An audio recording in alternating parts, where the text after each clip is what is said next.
Welcome back. We're on chapter 8 and it is called The Worst Thing Ever. D-Day, Doomsday, Dumb Day, Saturday. The day of Frank Eats Paste Pearl's birthday party. I'd rather eat 10 jars of paste myself than go to that party, Judy thought. For 3 whole weeks, she had kept the hand-delivered by Frank Pearl birthday invitation hidden inside the bottom of her Tippet game, where Mom and Dad, who hated Tippet, would never find it. Then today, the very day of the party, it happened. Dad found out. She, Judy Moody, just had to ask Dad to take her to Fur and Fangs for some toad food. She just happened to be looking at a tadpole kit with real live frog eggs. Watch tadpoles turn into frogs, see tails shrink, feet grow, legs form. Hoping to talk Dad into buying it for her when another kit just like it bumped into her. Holding the kit was Frank's mom. Judy, Frank's mom said, isn't that funny? It looks like we had the same idea for Frank's present. I thought he'd love watching a tadpole turn into a frog. I was about to buy him the same kit. I wasn't. You were? Frank's really looking forward to seeing you at his party. Party? Dad's ears perked up. Whose party? Frank's, said his mom. I'm Mrs. Pearl, Frank's mom. Nice to meet you, said Dad. Very nice to meet you, said Miss Pearl. And Judy, I'll see you this afternoon. Bye for now. Miss Pearl put the tadpole kit she had been holding back on the shelf. Frank loves reptiles, she said. Amphibians, thought Judy. Judy, why didn't you just say you need to come here to get your friend a birthday present? Did I know you had a party to go to today? Dad asked. No. In the car, Judy tried to convince her dad that there would be kids at the party making rude body noises and calling each other animal breath names. You'll have fun. You know Frank Pearl eats paste, said Judy. Look, you've already got the tadpole kit, Dad said. I was kind of hoping I could keep it. But Miss Pearl put hers back when she saw yours. At least take it over, Judy. Do I have to wrap it? Said Judy. From the look on her face, she knew the answer. Judy Moody wrapped the too good for a paste eater present in boring newspaper, not the comics. Even though the party started at 2 o'clock, she told Mom and Dad that the party didn't start until 4 o'clock, so she would only have to go for the last disgusting minutes. The whole family rode in the car to Frank Pearl's house. Even Toady, went along, carried by Stink in a yogurt container. Judy held Frank's lumpy present and fell into a bad mood backseat slump. Why did Rocky have to go to his grandma's today of all days? She's crying, Stink reported to the front seat. Am not, she said back with her best troll eyes ever. Wait here, Judy told her family when they got to Frank's house. Go ahead, have fun, Dad said. We'll be back for you in half an hour. 40 minutes tops.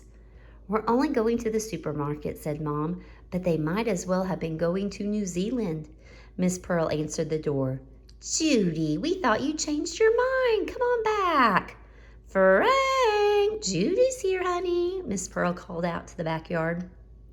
Judy looked around the yard. All she could see were boys hurling icing insects at each other, and boys mixing chocolate cake with ketchup, and boys conducting an experiment with Kool-Aid and a grasshopper. Where are the other kids? Asked Judy. Everybody's here, honey. Frank's little sister Maggie went off to a friend's. I think you know all the boys from school, and there's Adrian and Sandy from next door. Sandy was a boy. So was Adrian. There's our party. Looks kind of like a wild time to me. Frank Pearl had tricked her. The girls next door were boys. She, Judy Moody, was definitely the one and only girl alone at Frank Pearl's all-boy except her birthday party. Judy wanted to climb right up Frank Pearl's tire swing rope and howl like a rainforest monkey. Instead, she asked, do you have a bathroom? Judy decided to stay in the Pearls' bathroom forever, or at least until her parents came back from New Zealand. Frank Pearl's all-boy party had to be the worst thing that ever happened to her. Judy looked for something to do.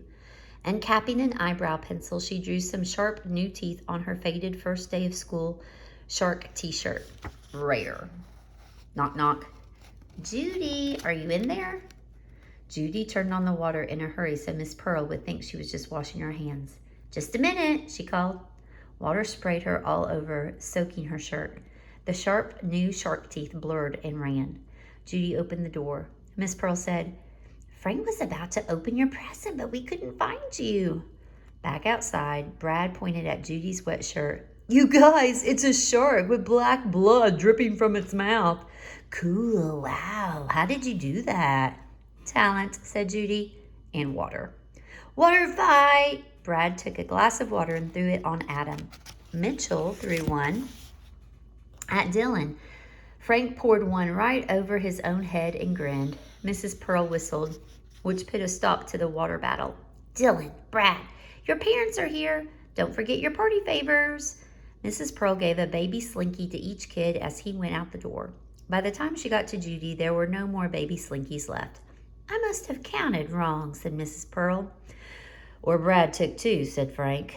Here, Judy, I was going to buy these for party favors, but I couldn't find enough. Mrs. Pearl handed her a miniature rock and gem collection in a plastic see-through box. Tiny amethyst and jade stones, even a crackly amber one. Thank you, Mrs. Pearl, Judy said, and she meant it. I love collecting stones and things. Once my brother thought he found a real moon rock. Frank's a collector too, said Mrs. Pearl. All the boys are gone, Frank. Why don't you take Judy up to your room and show her while she waits for her parents? Come on, last one up's a rotten banana, said Frank. He probably collects paste jars, Judy thought. He probably eats it for a midnight snack. Frank Pearl's shelves were lined with coffee cans and baby food jars. Each one was filled with marbles, rubber bugs, erasers, something. Judy couldn't help asking, Do you have any baseball erasers? I have 10, said Frank. I got them free when a real Oriole came to the library. Really? Me too, Judy smiled. She almost said same, then caught herself in time. I'm taping one to my me collage beside my favorite bug, a click beetle, for hobbies. You know, collecting things. That's my hobby too, Judy told him. He also had 2 pencil sharpeners, a Liberty Bell, and a brain, and a teeny tiny flip book from Vicks. Frank Pearl showed her the buffalo nickel, which he kept in a double-locked piggy bank.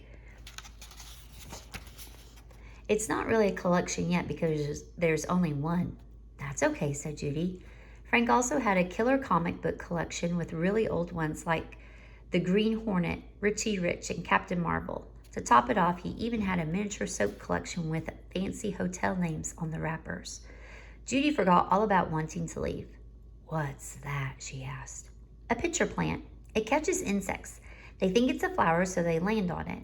Then they fall down the tube, and the plant eats them. Rare, said Judy. I have a Venus flytrap named Jaws. I know, said Frank. That was funny when you brought it to school, how it ate that hamburger and stunk up your backpack and everything. Frank, Judy, the Moody's are here. I guess I gotta go, Judy told Frank. Well, thanks for the tadpole kit, Frank said, twisting a leg of the rubber click beetle from his collection. Hey, do you really eat paste? Asked Judy. I tasted it one time for a dare. Rare, Judy said.